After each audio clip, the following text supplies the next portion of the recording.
Habits, we all have them. They shape our daily lives more than we realize. From brushing our teeth to checking our phones, habits are automatic behaviors we repeat regularly. But here's the thing, habits can be both beneficial and detrimental. Understanding how habits work can be life-changing. It allows us to take control and shape our destinies. The Power of Habit by Charles Duhigg delves into the science behind habits, providing a framework for understanding and transforming them. This summary explores the key concepts from the book, empowering you to harness the power of habit in your own life. Think about it. Our habits determine our health, productivity, and overall well-being. By understanding the mechanics of habit formation, we can make positive changes that stick.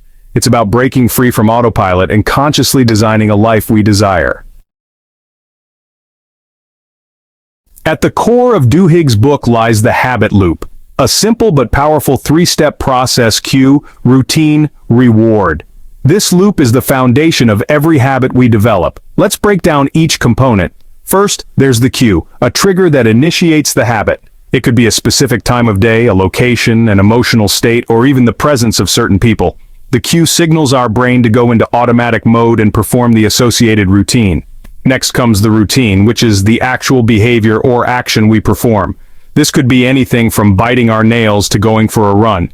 The routine is what we're trying to change when breaking bad habits or establishing new ones.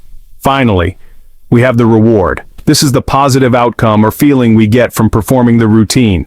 It could be a sense of accomplishment, stress relief, or even a physical sensation. The reward reinforces the habit loop, making us more likely to repeat the behavior in the future. Imagine this. Your alarm goes off, cue, you hit snooze and scroll through social media, routine, and you feel a temporary sense of distraction, reward. This illustrates how cues trigger our brains to initiate a habit. Cues can be subtle or obvious, but they always precede the routine. By becoming aware of our cues, we gain valuable insights into our habits. Duhigg suggests keeping a habit journal to identify the cues that trigger our desired or undesired behaviors. For instance, if you're trying to break the habit of snacking while watching TV, simply noticing the cue, sitting down to watch TV, can make you more mindful of your actions. Once you're aware of the cue, you can start experimenting with different routines.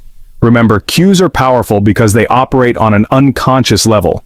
By bringing them to our conscious awareness, we can begin to exert control over our habits. The routine is the most obvious part of the habit loop. It's the actual behavior we engage in, be it biting our nails, checking our phones excessively, or going for a run every morning. Changing the routine requires conscious effort and planning. It's about replacing an undesirable behavior with a more positive one. For example, if you want to stop snacking while watching TV, you could replace the bag of chips with a bowl of fruit or herbal tea. The key here is to make the new routine as easy and rewarding as possible. Set yourself up for success by removing temptations and creating an environment that supports your desired behavior. It's also important to practice patience and consistency. Changing a habit takes time and effort. Don't get discouraged if you slip up occasionally. The important thing is to keep practicing the new routine until it becomes automatic. Section 5. The reward, the payoff. The reward is what drives the habit loop. It's the positive reinforcement that makes us want to repeat the behavior. Rewards can be tangible, such as a piece of chocolate, or intangible, like a sense of accomplishment or relaxation. Understanding the reward associated with a habit is crucial for changing it. If we're not getting the desired reward, we're less likely to stick with the new behavior. For example, if you're trying to quit smoking but your reward is the social interaction you get during smoke breaks, you'll need to find a substitute reward like taking a walk with a colleague. Duhigg suggests experimenting with different rewards to find what works best for you. The key is to make the reward immediate and satisfying so that it reinforces the new habit loop. Remember, our brains are wired to seek pleasure and avoid pain. By associating pleasure with the new behavior, we make it more likely to stick. Section 6. Cravings and the reward system. Cravings play a significant role in habit formation. They are the intense desires we experience when our brain anticipates a reward. When we encounter a cue, our brain starts anticipating the reward and releases dopamine, a neurotransmitter associated with pleasure and motivation. This surge of dopamine creates a craving for the reward, driving us to perform the routine. For example, the smell of freshly baked cookies, the cue, can trigger a craving for the sweet, sugary taste, the reward, leading us to indulge in a cookie, the routine. Understanding the role of cravings is crucial for breaking bad habits. By identifying the cravings associated with a habit, we can develop strategies to manage them. For instance, if you're trying to cut back on sugar, you could find alternative ways to satisfy your sweet tooth, such as eating fruit or drinking herbal tea. Section 7. The Golden Rule of Habit Change. Duhigg introduces the Golden Rule of Habit Change, which states that the most effective way to change a habit is to keep the cue and reward the same, but change the routine. This approach leverages the existing neural pathways associated with the habit while modifying the behavior itself. For example, if you want to replace your afternoon coffee with a healthier alternative, you could keep the cue, feeling tired in the afternoon, and reward, feeling more alert, the same, but change the routine to drinking a cup of green tea instead. The Golden Rule emphasizes that it's easier to build upon existing habits than to create entirely new ones. By identifying the cues and rewards associated with our current habits, we can use them as building blocks for positive change.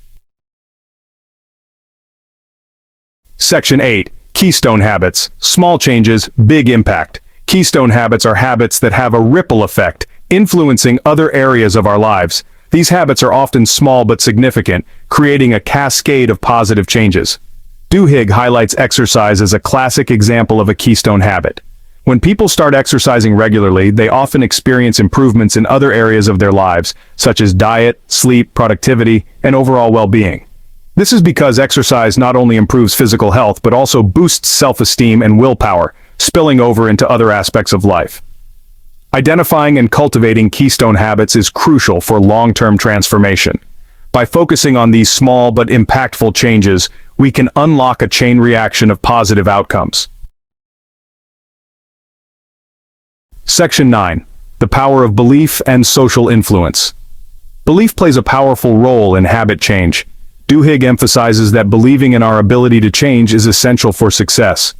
When we believe we can break a bad habit or establish a new one, we're more likely to put in the effort and persevere through challenges.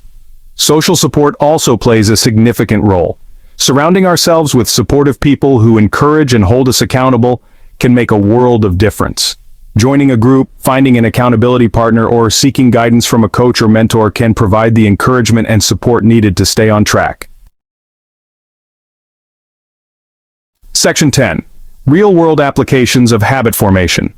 The Power of Habit provides compelling real-world examples of how individuals and organizations have successfully harnessed the power of habit. Duhigg explores how companies like Starbucks and Alcoa have transformed their cultures and achieved remarkable results by focusing on habit formation. He also delves into the story of Michael Phelps, the Olympic swimmer who used the power of habit to achieve unparalleled success in his sport.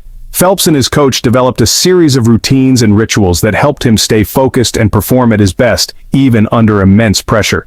These examples illustrate that the principles outlined in the book are not just theoretical concepts but practical strategies that can be applied in various aspects of life. Section 11. Conclusion: Harnessing the Power of Habit. The Power of Habit provides a compelling framework for understanding and transforming our habits. By understanding the habit loop, the golden rule of habit change, the importance of keystone habits, and the power of belief and social influence, we can take control of our lives and achieve lasting positive change. Remember, habits are not destiny. They are powerful forces that can be harnessed to create the life we desire. By applying the concepts outlined in this summary, you can break free from limiting behaviors, establish empowering routines, and unlock your full potential. The journey of 1,000 miles begins with a single step, and understanding the power of habit is the first step towards a more fulfilling and meaningful life.